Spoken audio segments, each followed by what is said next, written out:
Welcome to the deep dive. We take the stack of sources you send us, could be articles, research, sometimes even these unfiltered audio transcripts, and we really try to pull out the most important bits of knowledge, the key insights. Yeah, and sometimes, like with today's source, this August 2025 radio program transcript, the material feels a little, well, maybe goofy, or just fun on the surface. Exactly.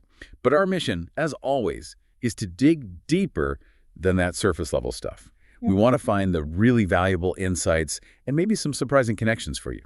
Right. Think of it as a shortcut. You get to be well informed about this really interesting snapshot of American life, all filtered through this one local radio show. It's quite a mix, too, isn't it? You've got some pretty high-stakes political drama sitting right next to, everyday stories, listener questions, pop culture stuff. That's the goal. Help you see what actually matters in all these different pieces, find the links between them maybe, hopefully walk away understanding things a bit better, and maybe even with a smile. Okay, so let's dive into the past week as described in the source. They picked a song to symbolize it all. Cliff Richard's We Don't Talk Anymore. And yeah, not the Charlie Puth one. Definitely showing a generational thing there. Right. But they chose this specific song because they saw something, they described it as even more heartbreaking than the usual political fights, the left versus right stuff. And what was that? Well, it was this very public, very loud fight between former President Trump and Senator Josh Hawley. Yeah, the source laid it out. Trump apparently went on a furious social media rant because Hawley voted for a stock trading ban bill. Right. And the real kicker, the thing that really got Trump worked up, was that the bill also applied to the president. It would have forced divestment. It was pretty dramatic, played out very publicly. But then it resolved just as fast, which is maybe the most interesting part. Exactly. Hawley goes on Fox News almost immediately, clarifies his position, says, oh no, my proposal would exempt the president from divestment. And poof, confusion cleared up. They're back on good terms. It really tells you something, doesn't it, about maybe the performative side of some of these political fights. Optics, alignment. They seem to just wipe away the policy differences sometimes. And the radio hosts even threw in a couple of other We Don't Talk Anymore examples, like Katy Perry and Justin Trudeau, just sort of adding to this theme of public relationships being kind of fragile or changeable. And that mention of pop figures kind of leads into another quirky bit from the show, the discussion about naming kids. Oh, yeah, the baby names. Yeah. They mentioned Mahomes Karoftis and Kelsey Taylor. Spelled just like the Chiefs player and Taylor Swift, apparently. It's funny, but it also shows how much these public figures get into our heads, right? Even for really personal stuff like naming your child, it's a sign of their cultural footprint. So, okay, we've got the political stage, the pop culture echoes. Let's pivot now to the everyday stuff, the rhythm of normal life. Starting with one of the hosts, Chris. He had quite a week, apparently. He did. He mentioned having lunch with Rory Rowland, the mayor of Independence, Missouri. And the detail that jumped out was the mayor's style. Apparently, he wears slides and a suit. To business meetings and the swimming pool, according to the transcript. It's a choice. Definitely a strong personal brand, Yeah. Little consistent quirks like that build up a picture of someone's character. Yeah, it's memorable. And his week continued with this quest for a specific car inspection place, the no-name place down on Prospect. Right. And it turns out there were two similar places. One's now closed. It sounds like one of those local legends, the insider tips you share that make navigating the mundane stuff easier. Exactly. That shared knowledge that kind of defines a local community sometimes. Yeah. Makes life work. But things looked up later. He had a picnic. Off the hook, fish and chips.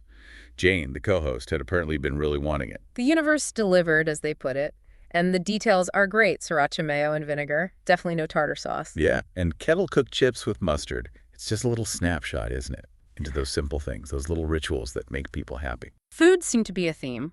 There was also the Minsky's pizza discussion. Chris tried a new combo. Ah, yes, the whiting.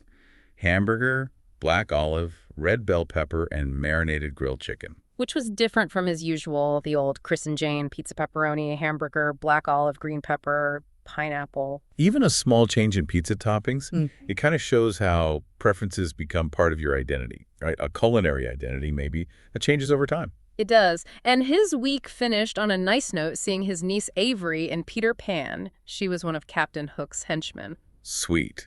Just a relatable family moment.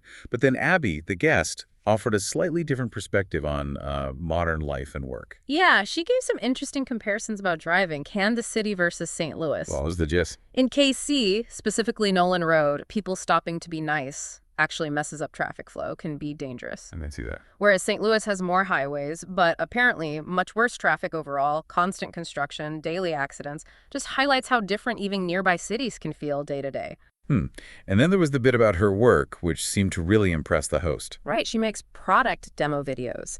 And he pointed out her articulation, her ability to, quote, tie to a pain point. That's smart selling. Yeah. It's not just features, features, features. It's about understanding the client's problem and showing exactly how you solve that. Yeah. That's a very modern, effective approach. Empathy in sales, almost. Definitely. Okay, so shifting gears to the listener questions. These often take us down some interesting paths, from the everyday to the, well, bigger picture stuff. First up, popcorn. How do you make it? And wow, the variety just in their little group. Chris does it on the stove, uses coconut or avocado oil, and this stuff called tahine seasoning. Tahine, like tahini? Sesame paste. Yeah, ground sesame seeds, often used in Middle Eastern food, very specific. Yeah. Then Abby likes the pre-popped stuff from Trader Joe's, the Italian herb one, though the host pointed out it uses sunflower oil. Okay. And Paul. Paul's got options. Air popper, a spin popper, some kind of microwave rubber thing, but only with butter, which naturally led to the salted versus unsalted better debate. Of course. It's funny how something so simple like popcorn reveals all these little personal rituals and preferences. Totally. Which kind of connects to the next topic, maybe less simple.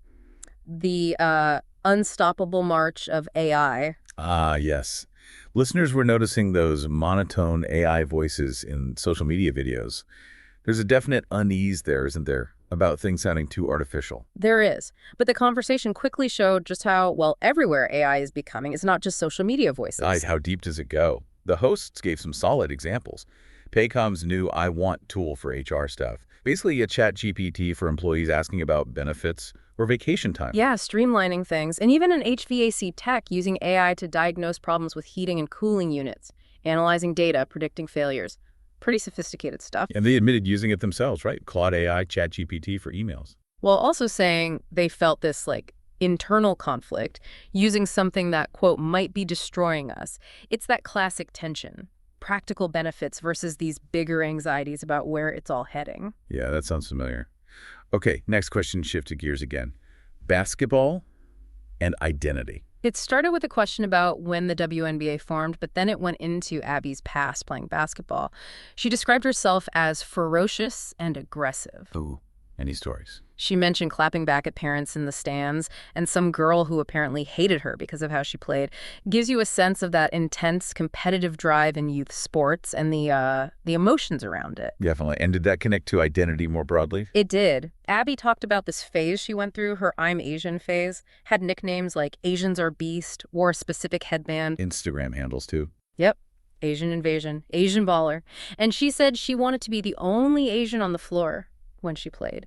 It's a really interesting look at, finding yourself, grappling with identity, especially in these competitive spaces where standing out is complicated, can be empowering, can be isolating.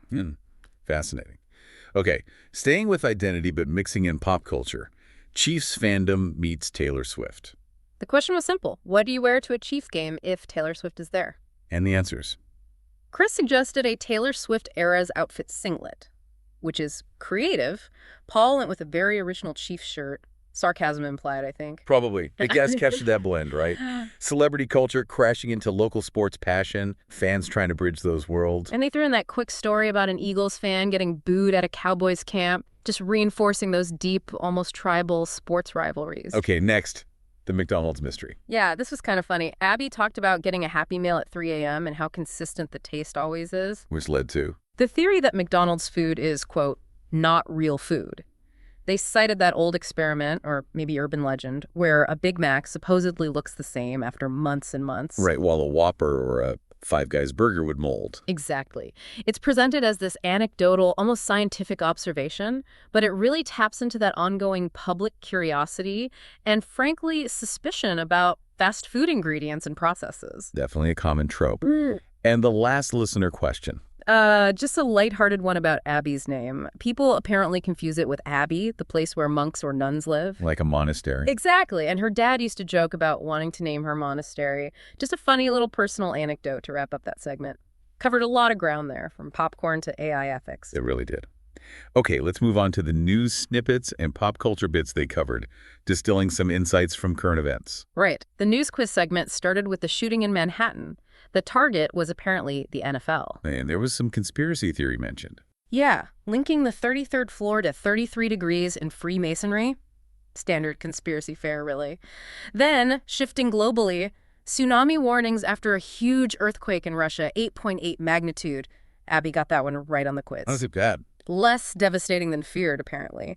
People were even live streaming from Hawaii, and someone made a TikTok joke about Maui from Moana stopping the wave. Shows how fast we process big events now, right? Through social media, humor. True. What else? A stabbing at a Walmart in Michigan.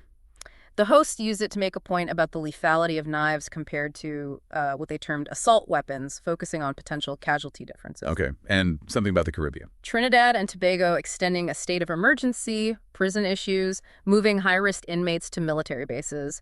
And a little note that Jean-Paul, one of the show's producers maybe, is from there. Got it.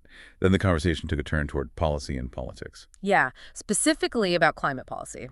They mentioned a Trump administration official, Lee Zeldin, now at the EPA, proposing to repeal the legal basis for climate policy. And how did the hosts frame that?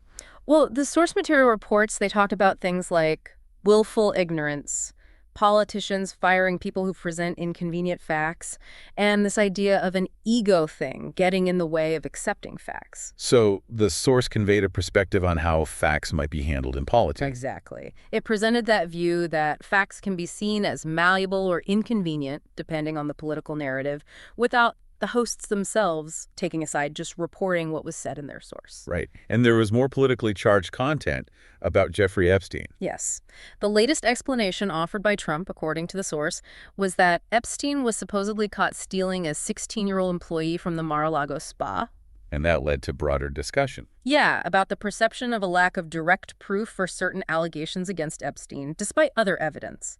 And then the source mentioned the common counterargument, the what about Bill Clinton deflection? Okay. So again, the source is just reflecting these different elements of the public conversation around a very sensitive topic. Precisely.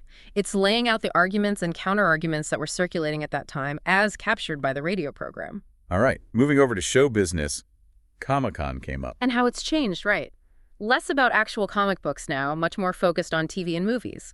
What specifically? Previews for Percy Jackson Season 2, Ashoka Season 2, Five Nights at Freddy's 2, a new sci-fi show from Vince Gilligan, the Breaking Bad guy, a South Park deal.